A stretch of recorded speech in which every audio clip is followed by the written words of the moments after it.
Welcome to the first lecture on Internet of Things.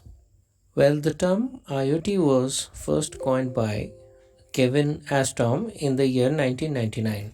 At that time, most of the data fed to the computers were generated by human beings. Any sensor data after recording was entered by human beings as the sensors initially could not communicate directly to the computers. This can create some inadvertent mistakes like reading one data but entering something else into the computers. This is illustrated by a simple diagram in the next slide.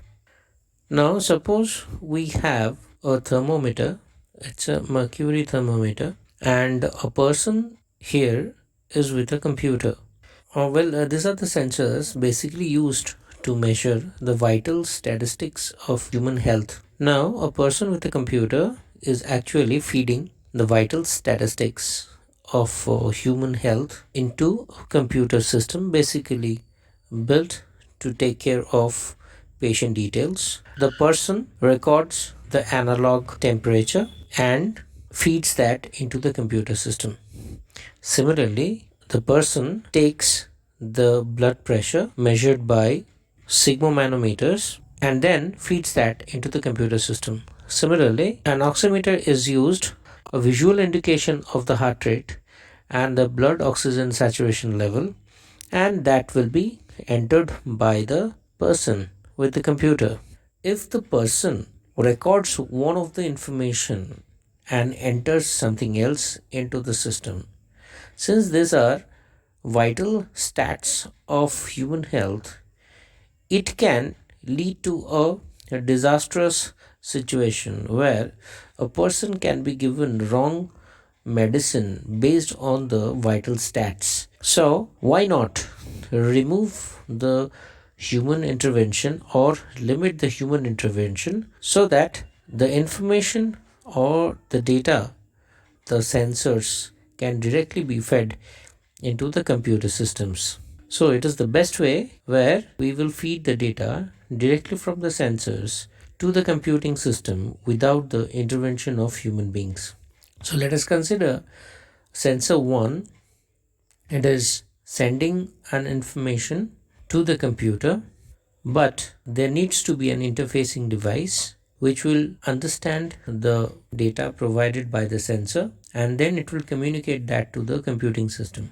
Similarly, sensor 2, sensor 3, sensor 4 can be connected and the data received from the sensors can be sent to the computing system using an interfacing device. Now let us try and understand where IoT comes into play. Now in the previous example, the sensors were directly connected to the computing system using an interfacing device.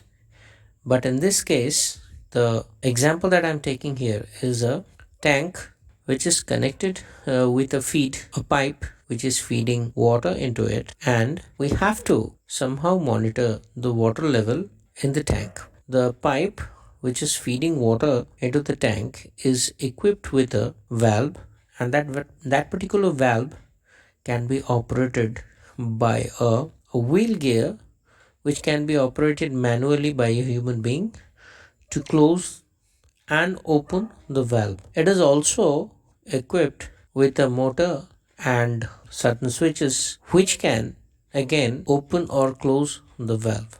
Failsafe system which has been introduced into this, if by chance the motor fails, the manual wheel can be used to control the flow of water. Here, the controlling station is geographically far away. It can be a computer system, it can be a smartphone. Sensor and the actuators are in another place.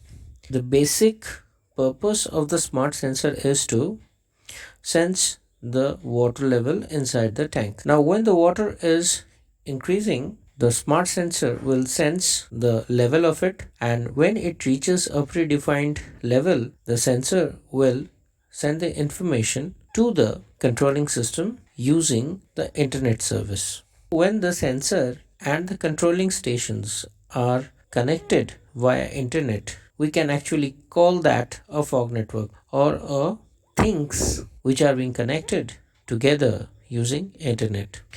So in this case, when the water reaches the level after which it will overflow, the sensor will continuously send information to the controlling station via the internet service provider or via the internet, and the controlling stations that are computer system can be a smartphone also, can run a program which will sense the water level and send a signal which will close the valve so that further flow of water can be restricted. Now how this happens? In this we will need three things. We will need smart sensors which will read the water level. We will need a communication channel, since the computing system or the controlling system is geographically far away from the water pump or the tank or the sensor. We need a way to connect the controlling station with the smart sensors, and that is the internet. Now we will require another thing which is called actuators. So in this diagram we can see we have a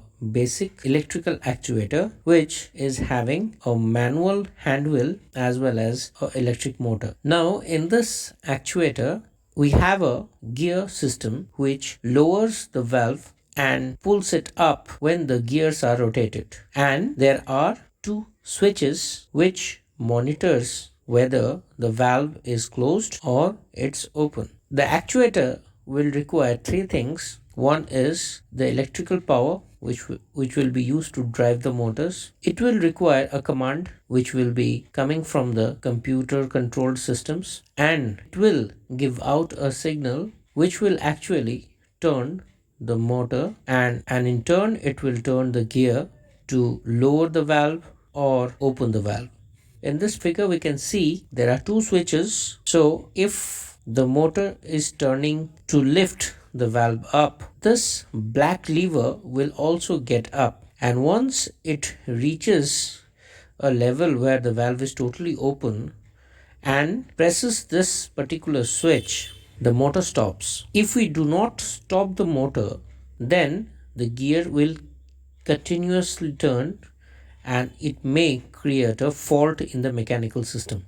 Once the valve is completely open, this black lever actually gets connected with the switch and it triggers a signal which will switch off the motor. This can be sensed and sent back to the computer system, but usually this type of critical things are actually, the decisions are actually taken here in the actuator system itself. When we want to close the valve, the motor will turn the other way around and it will push the gear down, and when it is pushing it down and when the valve is completely closed, this black lever will get aligned with this switch and it will turn this switch on. So when this is on and this is off, what happens is again the motor stops. So this is again done to stop the motor when the valve is completely filled or when the valve is completely closed, in order to stop the flow of water inside the tank. These two switches are actually indicating the position of the lever, which in turn indicates the position of the valve, whether it's totally open or whether it's totally closed. In this entire system, what we have seen is we are smartly monitoring a actuator system and the level of water in a tank using internet. The smart sensors used here gets connected to the internet, can be using a wired medium, it can also be using a wireless medium, and then the computer systems connected to the internet takes the decision based on the information provided by the smart sensors.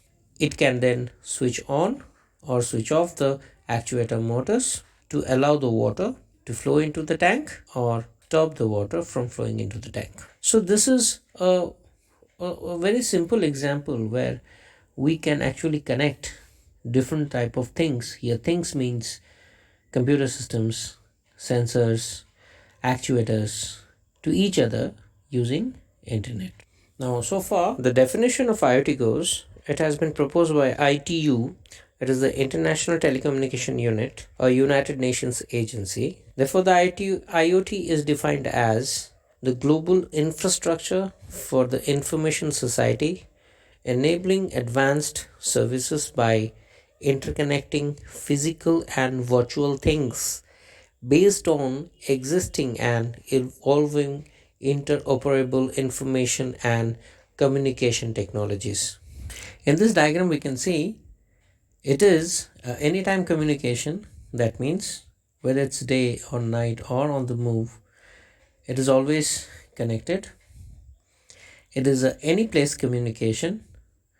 That means at the computer, it can be at the outdoors, it can be indoors, away from the computers. It is anything communication. That means the communication can be between two computers, the communication between a thing and to a thing. It can be between the human to a thing. It can be between human to human. The Internet of Things not only means connecting things to the internet, but broadly it can be said it is anytime communication, any place communication, and anything communication. Now, just like Open System Interconnect model, that is the OSI model for internet, IoT architecture is also defined through 6 layers. 4 are the horizontal layers and 2 vertical layers. The vertical layers are management and security layers, and they are spread all over all the 4 horizontal layers as seen in the figure below. Now, let us talk about the device layer. It is the bottom of the stack where we have the device layer, also called the perception layer. That means in this layer, we are actually going to perceive the physical world. The layer contains the physical things needed to sense or control the physical world and acquire data from it. The existing hardwares such as sensors, RFID, that is radio frequency identification, tags, and actuators constitute the perception layer. Now let's talk about the network layer. It provides the networking support and the transfer data over wired or wireless network. So if you have physical devices, sensors, and if at all you need to connect that to the internet, you need to have the network layers which can provide a seamless connectivity between the data available from the device layer to the service layer via wired or wireless mediums. The layer actually securely transmits the data from the device layer to the information processing layer. Both transmission mediums and technologies are the part of this network layer. Examples: 4G, 3G, UMTS, Zigbee, Bluetooth, Wi-Fi, and so on. Now, the service layer, it is basically responsible for service management. It receives information from the network layer, stores it in the database, process that information, and then can be used to make automatic decisions based on the result. Now, the service layer is actually between the major two layers, that is the application layer and the device layer, and the service layer is also provided by different IoT platforms, which we'll see later. So we have to remember one thing: the IoT platforms are the part of the service layer. Now, when talking about the application layer, this layer manages the application dependent upon the information processed in the service layer. There's a wide range of applications that can be implemented by IoT. The applications include smart cities, smart farming, smart homes, etc. Now, what are the IoT platforms? The information from the network layer is often managed with the help of the IoT platforms. So, what I can say is IoT platform is the part of the service layer. Now, IoT platform provides different data processing capabilities, storage, but also it enables seamless integration of different hardwares. Now, since it functions between the hardware and the application layer, the various IoT platforms are also called middlewares, and it is a part of service layer. IoT platform provides ability to connect and communicate with things from anywhere in the world. The example is Google Cloud Platform, Azure IoT by Microsoft, Amazon AWS IoT, and many are there. Now, why do you need IoT platforms? It can provide us scalability. It can easily add and delete new devices to the existing IoT infrastructure. Ease of use. The system should be perfectly working and delivering all specifications with minimum intervention. Then we have third party integrations. Heterogeneous devices and protocols should be able to internetwork with each other. Then deployment options. It should be workable on broad variety of hardware devices and software platforms. And data security. The data security and the device is ensured by the IoT platforms. There is a growing trend of infusing artificial intelligence in IoT. So why at all we need artificial intelligence in IoT? IoT generates enormous amount of data. Presently, the 90% of data generated are not actually captured. Only 10% which are captured are actually time dependent and loses its value after few milliseconds. So manually analyzing the huge data and the gain insight from it is very cumbersome. It is extremely expensive and almost impossible in the age of IoT, where we have more than 12.5 billion smart devices attached to the net. This ensures and necessitates a way to intelligently analyze and gain insight from the data using the tools models of artificial intelligence with minimum human intervention.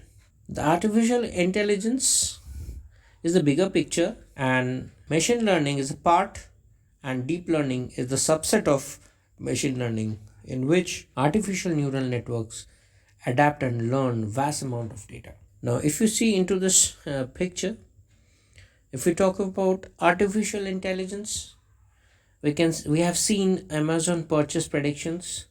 So if you have a Amazon account and browse through certain products in a particular day, the very next day you can see the Amazon is automatically providing you certain prediction and certain products, recommending certain products. This happens because the previous day when you were browsing certain products, the machine was actually intelligently learning the browsing behavior or the browsing pattern of yours in its own account. So the very next day it will try to pick up those related products and recommend those to you, because there are so many products available in Amazon, and a related product with a suitable price range, if it is recommended by a machine to you, then the browsing experience becomes very comfortable for us. If we talk about machine learning, the Google Map speed of the traffic is an example of machine learning. Again, Facebook facial recognition, Netflix video recommendations. And if you talk about deep learning, it is a technique for implementing machine learning like self-driving cars, speech recognitions, robotics. So all these three are heavily dependent on data science. It is the scientific method, basically having algorithms and systems to extract knowledge or insight from the big data that we have in in this world. So if we are talking about IoT, infusion of artificial intelligence is very important, because we are not dealing with few bits of data, but we are dealing with humongous amount of data available, and getting a suitable type of data out of it and analyzing it for our purpose is extremely important. Now, the analyzing data problems in IoT, there is a model which is called CRISP-DM. It is a cross-industry standard for processing data management. We will try to understand this in an elaborate manner later on. But what is there in CRISP-DM? The process of methodology of CRISP-DM is described in 6 major steps. Those are the understanding of business that is being undertaken, the data understanding, the data preparation, then you have modeling, then based on that you have the evaluation and the deployment. So here it comes to the end of the lecture, and in this lecture we have seen the basics of IoT, the layers of IoT architecture, different IoT platforms, what is the necessity of IoT platforms, what are the big data, what is the infusion of artificial intelligence and why it is required in IoT, what are the different artificial intelligence that can be used, and the CRISP DM model for data management. Thank you very much for watching the video, and if you like the video, do not forget to share and subscribe my YouTube channel, iNet Tech Talk. Thank you very much.